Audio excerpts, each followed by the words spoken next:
Every single time you open your mouth, every single time you walk into a room, every single time you speak in front of your team, the people around you are making a judgment call.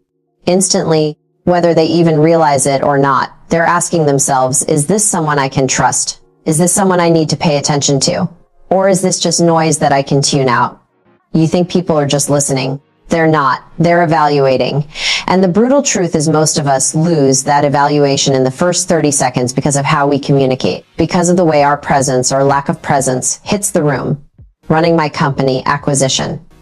Forced me to face this reality over and over again. Leadership doesn't just live or die by your vision. It doesn't even live or die by your strategy. Leadership lives or dies by your ability to communicate that vision, to embody that strategy, to get people to believe that you are the person worth following. If you can't communicate like a leader, you will never be trusted like one. And I had to learn that the hard way. I used to think that being respected as a leader was about how many hours I worked, how much I knew, how much I could explain. I thought if I just talked enough, if I gave people every single detail swirling around in my head, they would get it. They would finally see how smart I was, how much I cared, how hard I worked. But what I didn't realize is that every unnecessary word, every frantic explanation, every time I went in circles because I was nervous or unsure, every single one of those moments chipped away at my credibility. I didn't know it back then, but trust doesn't erode because you're quiet. Trust erodes because you broadcast uncertainty. People aren't listening to what you're saying. They're feeling whether or not you believe what you're saying. And if you don't come across as certain, they won't follow you. I used to be the queen of over-explaining, and I'm not saying that lightly. I wore that crown proudly because I thought it meant I was thorough, that I was detailed, that I was smart. But underneath all that explaining was fear. Fear that people wouldn't understand me unless I gave them every single angle. Fear that they wouldn't see the full picture unless I shoved every brushstroke in their face. Fear that if they didn't react the way I wanted, it must mean I hadn't said enough. So I just kept talking and talking and talking. I remember sitting in meetings, leading teams of incredible people, and feeling this gnawing doubt inside me. I'd say something and I'd scan the room. If I didn't see someone nodding, if I didn't see their eyes light up, I'd panic inside. I'd think, oh no, they don't get it. I need to say it again. And again, and again. But all that did was drain the power out of my message. I had this moment once. I'll never forget it, where I left a meeting feeling like I just nailed it. I thought I'd been clear. I thought I'd been convincing. I thought I'd crushed it. But something inside me didn't feel right. So I went back and watched the recording. And what I saw was brutal. It was painful. I watched myself talking in circles, watching the faces of my team glaze over, watching people tune out. At one point, I could literally see someone look down at their phone because they had completely checked out. I wanted to crawl out of my own skin. It wasn't that my ideas weren't good. It was that my delivery made me look unsure. I didn't look an expert. I didn't look like someone you'd bet on. I looked like someone trying to convince herself she was worth listening to. And here's the crazy thing. The most intelligent people in the room. They're rarely the ones talking the most. They're usually the ones talking the least, but when they do speak, every single word hits like a hammer. It lands, it sticks. They don't dilute their authority by filling the air with nervous chatter. They're comfortable with silence. They're comfortable with space. And that's what presence is. Presence isn't about dominating the conversation. It's about commanding attention without even trying. But back then, I didn't understand that. I thought authority was something you earned by showing how much you knew. I thought if I didn't give people every piece of information in my brain, they wouldn't take me seriously. The truth is, the opposite is true. People take you seriously when you respect your own words enough not to waste them. When you speak with such clarity, such conviction, that you don't feel the need to repeat yourself 6 different ways. When you say something once and you let it sit. When you're willing to look someone in the eye and let the silence do the work. I had to unlearn every instinct I had about leadership communication. I had to strip away all the weak behaviors I'd been taught. Behaviors I thought were helping me but were actually killing my presence. I didn't need to add new tricks. I didn't need to learn how to sound smarter. I didn't need to memorize talking points. I needed to stop doing the things that made me look unsure. I needed to stop second-guessing myself in front of my own team. I needed to stop trying to win people over with a flood of words when what actually earns trust is strength, certainty, and simplicity. The day I stopped over-explaining, everything changed. I remember walking into a meeting after I'd made this decision. I told myself before I went in, Leila, you're going to say what you need to say once, and then you're going to stop talking. You're not going to repeat yourself. You're not going to try to convince them. You're not going to explain it 6 different ways just because you're worried they won't get it. You're going to trust that your words are strong enough to stand on their own. And you know what happened? The room got quieter. People leaned in. My team actually listened. Not because I was louder, not because I was more dramatic, but because for the first time I wasn't apologizing for my own words. I wasn't drowning my authority in nervous chatter. That's when I learned something I'll never forget. People don't just follow leaders because of what they say. They follow leaders because of what they feel when that leader speaks. They follow the certainty. They follow the conviction. They follow the person who looks like they know exactly where they're going, even if they don't have every answer yet. And you can't fake that by talking more. You earn it by talking less, but making every single word count. Looking back now, I see why so many incredibly smart, talented people never become leaders. It's not because they don't have the brains. It's because they sabotage themselves every time they open their mouths. They over-explain. They justify. They repeat themselves. They look around the room searching for validation instead of standing in their own conviction. And every time they do it, people trust them a little less. They don't even realize it's happening. They think they're helping. They think they're making sure people understand. But what they're really doing is showing the entire room that they're not sure of themselves. I had to rewire my entire way of thinking about communication. I had to learn how to strip away the clutter. I had to teach myself to be okay with discomfort, to sit in that silence after I said something and not fill it up with more words just because I was scared someone might not agree. I had to learn to trust my own voice. And I'll tell you something, that wasn't easy. Because when you've spent your whole life believing you need to prove yourself, believing that you need to give people everything in your brain to earn their respect, it feels terrifying to stop doing it. It feels like jumping off a cliff without a parachute. But what I found on the other side of that fear was power. Real leadership isn't about convincing people. It's about showing up so certain in what you're saying that people convince themselves. And that's what changed for me. The moment I stopped over-explaining, the moment I stopped performing for validation, the moment I decided that my words mattered enough to stand on their own, that was the moment people started treating me like the leader I was always trying so hard to be. The thing about experts, the ones who are really confident, the ones who actually know their stuff, is that they don't feel the need to talk endlessly about it. They just say it once. They put it out there clearly. They trust you'll understand, and then they move on. They're not standing there begging you to believe them. They're not hoping you'll nod your head. They're speaking from a place where they expect to be heard. That's what authority feels like. And here's the truth most people don't realize: when you're comfortable pausing, when you're okay letting silence hang in the air, it makes people lean in. It gives them time to process. It makes them respect your words more, not less. Authority is never in the person who's talking the loudest or the longest. It's in the person who delivers a message so tight, so clear that no one can mistake it, even if it's not perfect. Because when your communication is tight, your thinking appears sharp. And when you appear sharp, people treat you like a leader. Most people who are trying to improve their executive presence think they need to add more explanations, more talking, more data, more stories. But the first thing I tell them is the opposite. You actually have less time to talk than you think. In fact, I tell people straight up, you probably need to cut your talk time in half, maybe even more. Because here's the problem. Most of the time, you're over-explaining. And over-explaining makes you sound unsure. It makes you look insecure. And the second you look insecure, people stop listening to you. They don't take you seriously because you're showing them, without even realizing it, that you don't take yourself seriously. I've seen it 100 times inside my own company. A trick I use with my executives whenever they're presenting in our quarterly off-sites or in high-stakes meetings is to give them hard constraints. They'll say, "How many slides do I get?" And I always tell them, it's not about the slides. You get 2 minutes to talk. Put as many slides in as you want, but you only get 2 minutes. At first, they hate it. They fight me on it. But what happens is beautiful. It forces them to strip everything down to the essence. No fluff, no nervous tangents, no desperate attempts to fill space. Just the most important points. And what comes out of that is authority. When you're forced to be brief, you're forced to be clear.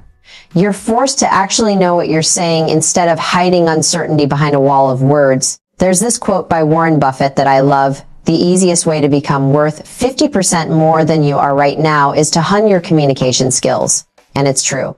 The people who move up fastest in companies, the ones who lead, the ones who inspire teams, they're not always the smartest people in the room.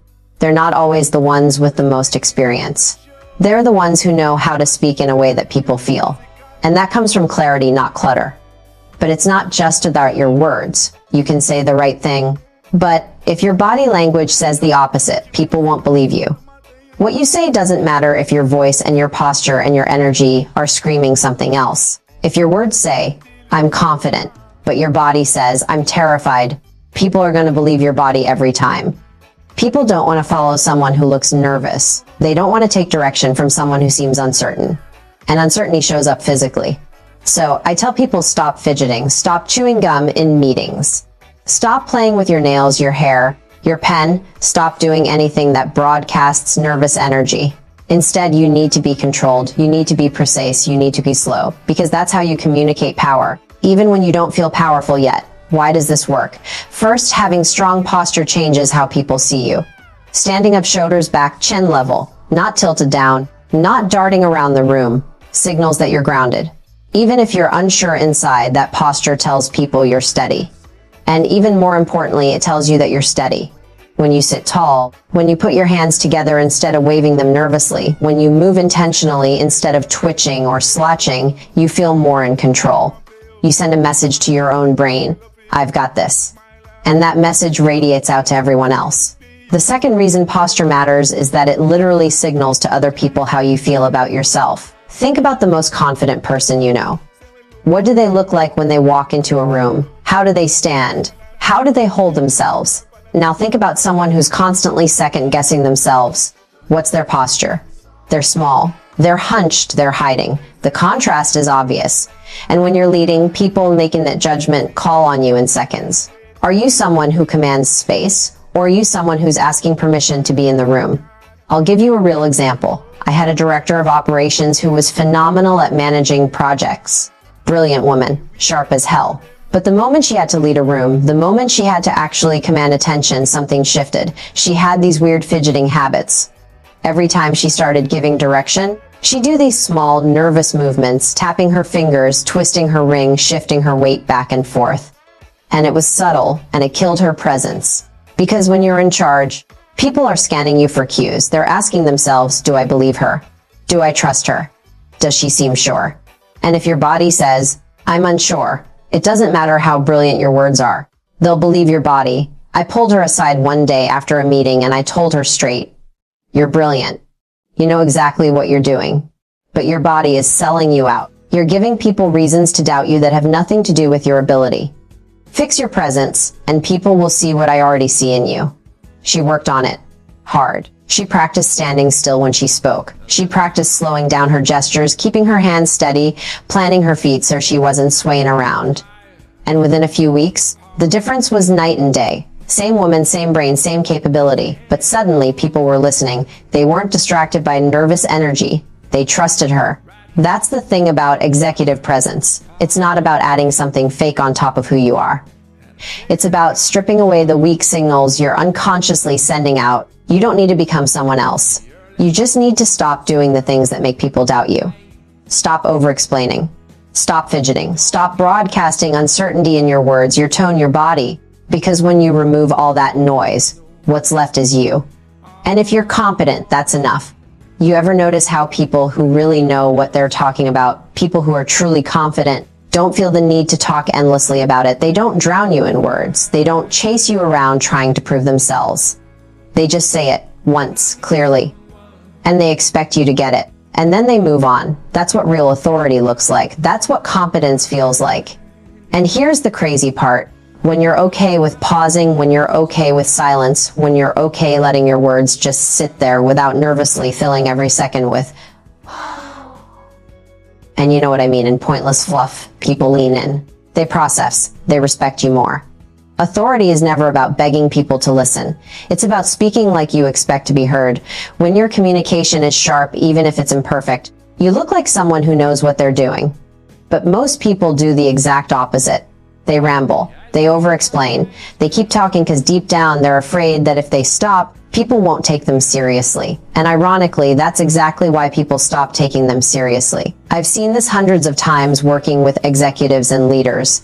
People who are brilliant but destroy their own presence because they won't shut up. Whenever my executives are preparing to present, they'll say to me, "How many slides do I get?" And I look them straight in the eye and I say, "I don't care how many slides you have, you get 2 minutes to talk. Put as many slides in there as you want, but you've got 2 minutes. That's it." And at first they hate it. They're like, "How am I supposed to explain everything in 2 minutes?" And that's the point. If you only have 2 minutes, you're forced to strip everything down to what actually matters. No fluff, no over-explaining, no desperate attempt to fill the room with words, just the message. And when you do that, your words carry weight. There's a quote by Warren Buffett that I love. He says the easiest way to become worth 50% more is to hone your communication skills. And it's true, the people who rise fast, the ones who get promoted, who inspire teams, who earn trust quickly, they're not always the smartest. They're the ones who can make a point so clean and so clear that you never forget it. But communication isn't just words, your voice, your posture, your energy, all of it speaks. You can say all the right things, but if your body says you're nervous, people will believe your body, not your words. What you say doesn't matter if you look like you don't believe it yourself. People don't follow nervous energy. They don't follow someone who looks uncertain, who looks like they're asking permission to speak. I had a director of operations who was amazing at running projects. She could organize, plan, execute. She was a machine. But every time she had to lead a room, she had these nervous habits that destroyed her authority. She'd bite her nails on calls. And not just once, constantly. It's such a tiny thing, but it matters. Because I'm sitting there thinking, if she's nervous, why is she nervous? Does she not know what she's talking about? Should I be worried? That's what people subconsciously think when they see you fidget. And if it wasn't her nails, it was her hair. She was always twisting it around her finger, brushing it out of her face, doing these little movements nonstop. It distracted everyone. People weren't listening to her words because they were staring at her hands. Fidgeting signals uncertainty.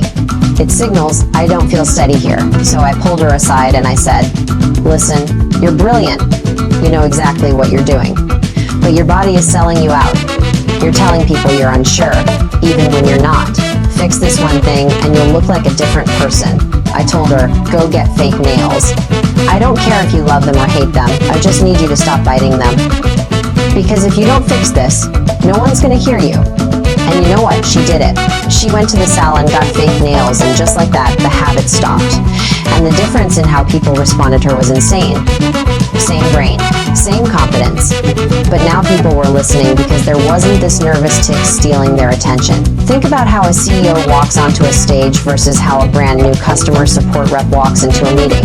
The CEO isn't fiddling with their clothes, rubbing their arm, chewing gum, looking down at the floor. They have intentional gestures. Their movements are slow and deliberate.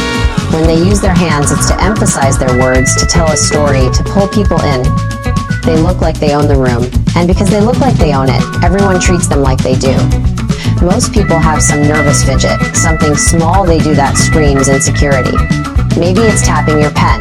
Maybe it's bouncing your knee. Maybe it's rambling just to fill space. Whatever it is, it's costing you authority. Because when people notice it, they stop focusing on what you're saying. They're watching you instead of listening to you. The solution, slow down. Get grounded, replace the slouching, the twitching, the rushed words with stillness and precision. When you speak, stand tall. Plant your feet, shoulders back, hands calm, move on purpose, and watch how people instinctively start trusting you more. But there's another piece that people don't like to hear. You've got to stop asking for permission to lead.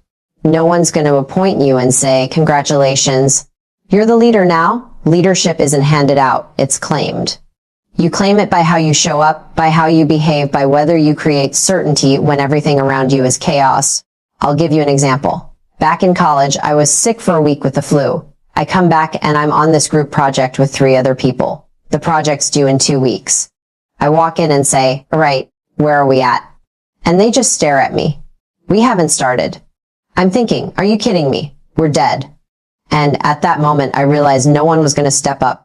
No one was going to magically take control. I could sit there and wait for someone to say, "Hey, Leila, can you just do it?"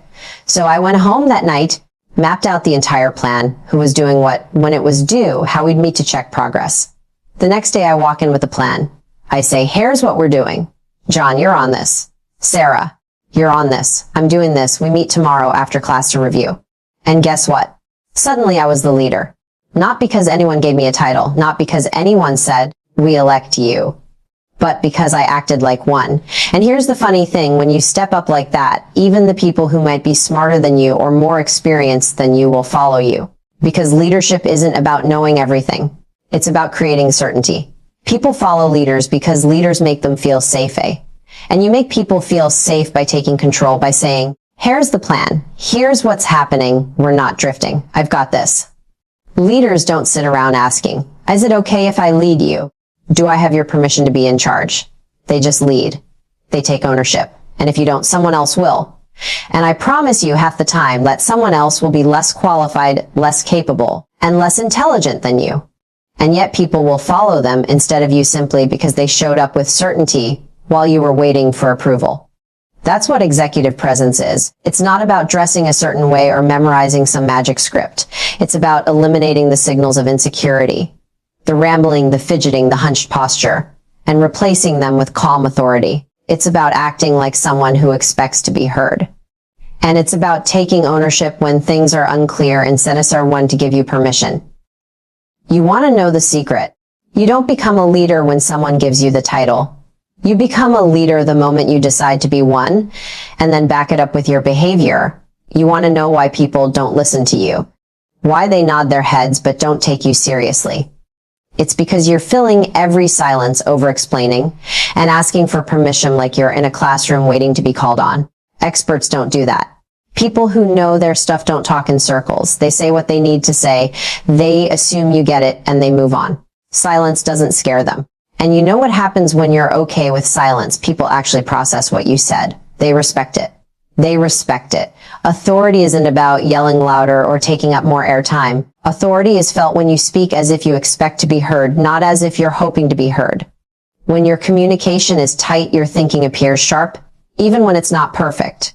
Most of the time, when someone tries to improve their presence, they talk more, they fill space, they explain every little detail. They think more words equal more authority. Wrong. More words equal less impact. I do this with executives all the time. They'll say, how many slides do I get? I tell them, I don't care how many slides you have, you get 2 minutes. Say what matters in 2 minutes. And you know what happens? They stop rambling. They stop throwing in filler. They boil it down to what's actually important. Because over-explaining doesn't make you sound smart. It makes you sound insecure.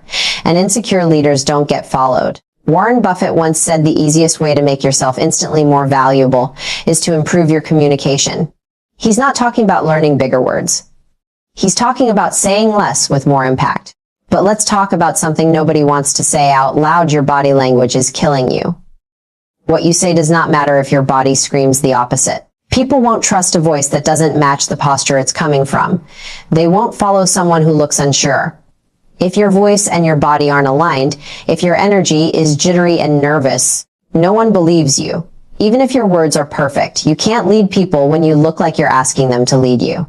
I used to have a director of operations who was phenomenal with projects. Organized, sharp, reliable. But the second she had to command the team, her body betrayed her. On calls, she would bite her nails like crazy, and I mean nonstop. And when she wasn't chewing her nails, she was playing with her hair, twisting it, tugging it, flipping it. Little things, right? But they screamed uncertainty. I finally sat her down and said, look, the single biggest thing you could do to improve how you lead isn't another training or another book. Get fake nails so you stop biting them. And she actually did it. She went to the salon, got the nails, and boom. Instantly she looked more controlled. People took her more seriously, not because the nails were magic, but because she stopped broadcasting nervous energy with her fidgeting. Think about it. When you picture a CEO on stage, what do you see? Strong posture, intentional movements, gestures that pull you into the story. Now picture an entry-level employee giving a presentation, fidgeting, rubbing their arm, talking too fast, slouching. That's the difference. People with presence don't look rushed. They're precise, they're grounded. They don't need to flail around to be heard. You want to be trusted. Slow down, sit up straight, shoulders back, hands together. Open posture, even if you're scared, act like you're not, and eventually your brain will catch up to your body. And while we're on this, stop waiting for someone to appoint you the leader. Leadership isn't given. It's claimed. You don't need a title to take ownership. You don't need a manager to tell you, hey, you're in charge now. If you see chaos, you step in. If something needs to get done, you organize it. I learned this in college. I was sick for a week during a group project. I came back, asked where we were at. Everyone shrugged. No plan, no progress. And something in me snapped. I went home, built the entire plan, assigned everyone their part, and walked in the next day saying, here's what we're doing. You this. You that. Here's the timeline. Nobody gave me permission. But you know what happened? They started coming to me. They started asking for feedback. Because leadership creates certainty. And when you create certainty, people want to follow you. That's why indecision is deadly. When you hesitate, when you wait for a signal, when you try to see who's going to lead before stepping up. That's when you lose respect. People are drawn to decisiveness like it's gravity. You make a call, you move forward. You course correct later if you have to. But if you sit there waiting for permission, someone dumber and less qualified, then you will take that spot. And you'll sit there frustrated, wondering why no one listens to you. And here's another brutal truth. You're avoiding hard conversations. And people notice. They don't say anything, but they're counting every time you dodge the uncomfortable thing. Every time you soften the truth, every time you look the other way instead of addressing a problem, you lose respect. You think you're keeping the peace. You're not. You're eroding your credibility. Avoidance kills leadership. I remember having a friend who constantly complained about her boyfriend. He's cheating, he's lying, he's this, he's that. But she never mentioned that she was doing shady stuff too. So one day, I said, look, I'm done with this. You're not taking any responsibility. Either you own your part in this relationship or stop talking to me about it. She was shocked. But you know what? I walked away from that conversation with more respect for myself. Because I realized that telling the truth, especially when it's uncomfortable, isn't about them. It's about you. It's about proving yourself that you do hard things. Leaders don't avoid discomfort. They walk straight into it, and they do it with composure, not to humiliate people, but to create clarity. When you're honest, people trust you. When you dance around the truth, people are confused. And confused people don't follow you. And if that's not enough, here's the last nail in the coffin for most people trying to lead: inconsistency. You can't expect people to trust you if you can't regulate yourself. If your mood dictates how you lead, you're not a leader, you're a weather report. Nobody wants to follow someone who's sunny one day and a tornado the next. I had a boss like that in my early days as a personal trainer. This guy would walk in fuming depending on what happened at home, and it didn't matter how good the team was doing, he would explode at random. It killed morale. He knew the job. He knew the numbers, but he had zero emotional regulation, and I had zero respect for him. Eventually, I left. Because here's the thing, leadership isn't about charisma. It's not about being flashy or likable. It's about being predictable. People need to know what version of you is going to walk through that door. Consistency creates psychological safety. It makes people perform better. The higher you climb, the more your presence matters. People will look at you before they look at the data. They will judge your calmness, your clarity, your conviction. If you're erratic, no one follows you. If you're steady under stress, people will walk through fire for you. So stop thinking executive presence is about learning some fancy new trick or putting on a fake smile. It's not. It's about cutting out weak behaviors. Stop rambling. Stop fidgeting. Stop waiting for permission. Stop avoiding hard conversations. Stop being emotionally unpredictable. Replace it with silence, certainty, honesty, and composure. You do those things. And it's not flashy, it's not overnight, but people will listen to you. People will trust you. People will follow you. And that's real leadership.